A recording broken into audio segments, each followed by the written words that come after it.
तो दोस्तों पिछले 2-3 दिनों से स्टॉक मार्केट में फिर से गिरावट का जो दौर है वो शुरू हो चुका है। कल भी थोड़ी बहुत गिरावट स्टॉक मार्केट में देखने को मिली थी, लेकिन आज अच्छा खासा गिरावट यहां पर स्टॉक मार्केट में देखने को मिली है। सिर्फ निफ्टी 50 इंडेक्स की बात की जाए तो 1.5% के आसपास तक निफ्टी 50 इंडेक्स में गिरावट आई है। उसके अलावा मिड कैप इंडेक्स की बात करें या स्मॉल कैप इंडेक्स की बात करें, लगभग सभी इंडेक्सेस में गिरावट देखने को मिली है। आईटी इंडेक्स में भी एक जबरदस्त गिरावट देखने को मिली है। अब इसका रीजन क्या है, ये हमने सैटरडे को ही वीडियो में डिस्कस कर लिया था, जब मैंने आपको बताया था कि जो यूएस फेड के रेट हाइक हैं वो और भी ज्यादा अभी हो सकते हैं। मार्केट में ये एंटीसिपेशन अभी लग रही है। जब से जो इन्फ्लेशन के नंबर्स आए थे वो उतने ज्यादा एनकरेजिंग नहीं आए थे। इन्फ्लेशन 6.4% के आसपास की यूएस में आई थी और उम्मीद थी कि 6.2-6.1% तक इन्फ्लेशन गिर सकती है। अब इससे दोबारा से यही बातें होने लगी है कि जो इन्फ्लेशन है वो हाई रहने वाली है लंबे टाइम तक, और इस इन्फ्लेशन को कम रखने के लिए जो यूएस है उनको इंटरेस्ट रेट, यहां पर दो चीजें समझ आई हैं। एक तो इंटरेस्ट रेट हो सकता है और ज्यादा बढ़ाया जाए। लगभग अब जो मार्केट एस्टिमेट कर रहा है वो ये कर रहा है कि 0.75% तक इंटरेस्ट रेट और यूएस बढ़ा सकता है, जिसमें से 0.25% मार्च में बढ़ सकता है। उसके बाद 2 रेट हाइक और 0.25% के हो सकते हैं, और ये जो हायर साइड पे इंटरेस्ट रेट होगा इसको फिर हाई लेवल पे लंबे टाइम तक रखा जा सकता है। तो ये जो चीज है, अब ये इसका इंपैक्ट इंडियन मार्केट की में भी यहां पर देखने को मिल रहा है, और इसलिए इंडिया की मार्केट में भी वो नेगेटिविटी अब रिफ्लेक्ट होती हुई नजर आ रही है। ये सबसे बड़ा रीजन है। नैस्डैक 100 देखेंगे तो नैस्डैक 100 में कल 2.5% तक की गिरावट आ गई थी, उससे पहले 1-1.5% की गिरावट आ गई थी।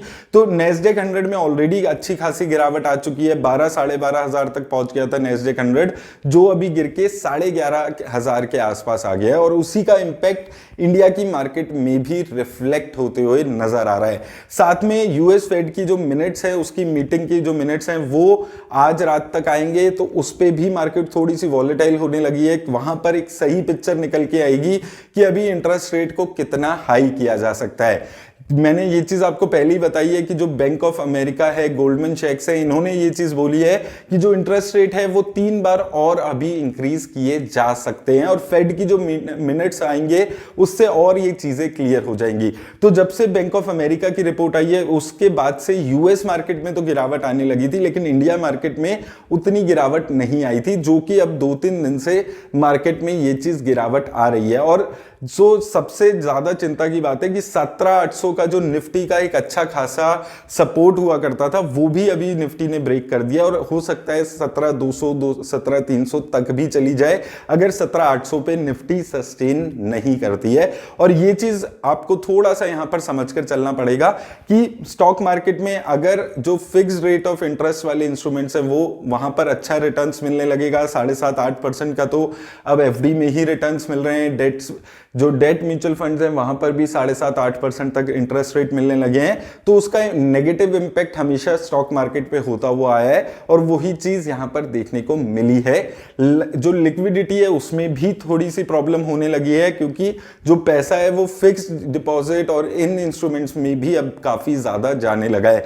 तो ये कुछ रीजन है जिसकी वजह से स्टॉक मार्केट में गिरावट आई है, और अभी आने वाले 2-4 महीने और जब तक कोई क्लैरिटी नहीं आती है, हो सकता है आज रात को जो फेड की मिनट्स आते हैं उसमें वो बोल देते हैं कि अब और इंटरेस्ट रेट हाइक नहीं होगा या फिर सिर्फ 1.25% हाइक करेंगे। अगर ऐसा कुछ पॉजिटिव निकल के आता है तो मार्केट में अच्छा उछाल देखने को मिल सकता है। लेकिन जो बैंक ऑफ अमेरिका की रिपोर्ट है जिसमें 0.75% का एस्टिमेट है और बढ़ेंगे, अगर उस जो रिपोर्ट है उसके हिसाब से ही फेड के मिनट्स आते हैं तो थोड़ा सा आपको और स्टॉक मार्केट में वेट करना पड़ेगा रिटर्न्स के लिए, क्योंकि वहां पे जो गिरावट है इंडिया की मार्केट में वो थोड़ी और एक्सटेंड हो सकती है। तो इन सब चीजों का आपको यहां पर ख्याल रखना है। और देखिए ये चीज अभी हमने पहले भी शुरू में बात की थी कि ये चीज आपको समझकर चलना है कि अभी जब तक अनसर्टेनिटी इंटरेस्ट रेट को लेकर खत्म नहीं होती है, इन्फ्लेशन को लेकर खत्म नहीं होती है, तब तक स्टॉक मार्केट में ऐसी ही वॉलेटिलिटी रहने वाली है, और आगे भी यही चीजें अनसर्टेनिटी जब तक रहेगी तब तक मार्केट ऐसा ही वॉलेटाइल रहेगा। इन सब चीजों का आपको ख्याल रखना है, और यहां पर स्टॉक स्पेसिफिक स्पेसिफिक रहिए, जो गुड क्वालिटी की कंपनीज हैं उनमें इन्वेस्ट करिए। काफी सारी कंपनीज हैं जहां पर मौके मिल रहे हैं, लेकिन साथ में आपको ये रिस्क भी समझना है कि यहां से भी गिरावट आ सकती है। तो धीरे धीरे करके अच्छी क्वालिटी की कंपनीज को एक्युमुलेट कीजिए और उम्मीद कीजिए कि थोड़ा टाइम और अभी लगेगा, 6-8 महीने में, और अच्छा अभी आपको स्टॉक मार्केट में ऐसे ही एक कंसोलिडेशन देखने को मिल सकती है। और यही एक अच्छे टाइम है जब लॉन्ग टर्म इन्वेस्टर जो 5 साल 10 सालों के लिए इन्वेस्ट करने के बारे में सोचते हैं, वो अच्छी क्वालिटी की कंपनीज में थोड़ा थोड़ा करके अपना जो पैसा है उसको एक्युमुलेट करना शुरू करें, और साथ में डेट में और एफडी में पैसा लगाकर अपनी जो एसेट एलोकेशन है उसको भी ध्यान में रखते हुए इन्वेस्ट करें। उम्मीद करता हूं इस वीडियो से आपको क्लैरिटी मिलेगी। मेरी तरफ से बस इतना ही।